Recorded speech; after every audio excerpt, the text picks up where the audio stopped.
जो समाचार हमें दिया गया उसका किसने विश्वास किया और यहोवा का भुजबल किस पर प्रकट हुआ, क्योंकि वह उसके सामने अंकुर के समान और ऐसी जड़ के समान उगा जो निर्जल भूमि में फूट निकले।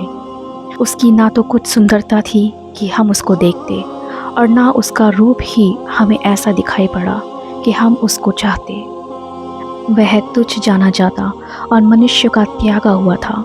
वह दुखी पुरुष था, रोग से उसकी जान पहचान थी और लोग उससे मुख फेर लेते थे। वह तुच्छ जाना गया और हमने उसका मूल्य ना जाना। निश्चय उसने हमारे रोगों को सह लिया और हमारे ही दुखों को उठा लिया। तो भी हमने उसे परमेश्वर का मारा कूटा और दुर्दशा में पड़ा हुआ समझा। परंतु वह हमारे ही अपराधों के कारण घायल किया गया, वह हमारे अधर्म के कामों के कारण कुचला गया। हमारी ही शांति के लिए उस पर ताड़ना पड़ी कि उसके कोड़े खाने से हम चंगे हो जाए। हम तो सब भेड़ों के समान भटक गए थे, हम में से हर एक ने अपना अपना मार्ग लिया और यहोवा ने हम सबों के अधर्म का बोझ उसी पर लाद दिया। वह सताया गया तो भी वह सहता रहा और अपना मुख ना खोला।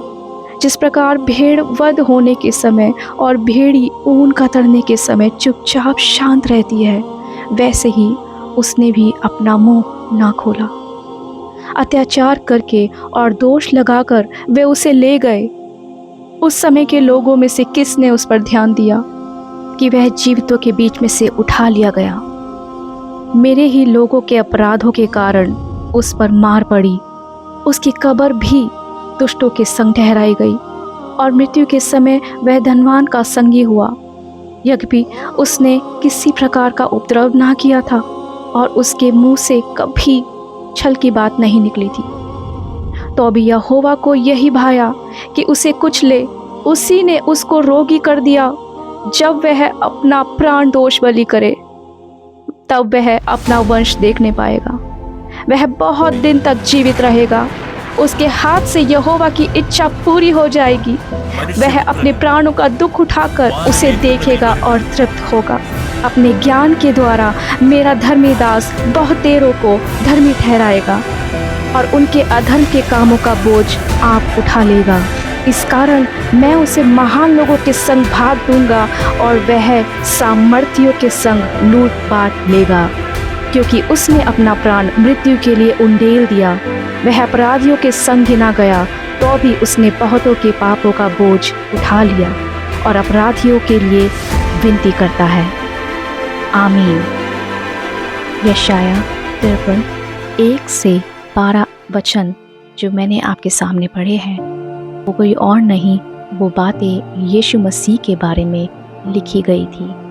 ये वो बातें हैं जो आज भी हम बाइबल में पढ़ सकते हैं। ये वो भविष्यवाणी थी जो यीशु मसीह के पैदा होने से लगभग 750 साल पहले से ही यशाया नबी के द्वारा बता दी गई थी, क्योंकि परमेश्वर को यह भाया कि वो एक मेमना जगत में भेजे जो मेमने के रूप में हम मनुष्यों के पापों को हर ले, पापों को ले जाए और उसका लहू हमें साफ करे। उसके लहू बहाने का यही एक कारण था कि मानव जाति उद्धार पाले।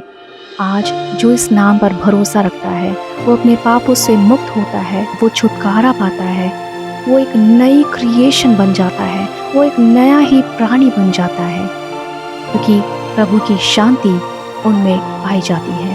तो परमेश्वर ने जगत से ऐसा प्रेम किया कि उसने अपना एक लौता पुत्र दे दिया ताकि जो कोई उस पर विश्वास करे वो नाश ना हो परंतु अनंत जीवन पाए। मेरे प्रियो, यीशु मसीह में ईमान लाएं और अनंत जीवन में प्रवेश कर जाएं, क्योंकि परमेश्वर का वचन कहता है कि आज अगर तुम उसका वचन सुनो तो अपने मनों को कठोर ना करो। मेरे प्रियो, कठोर हृदय से हम कुछ भी नहीं जीत पाएंगे।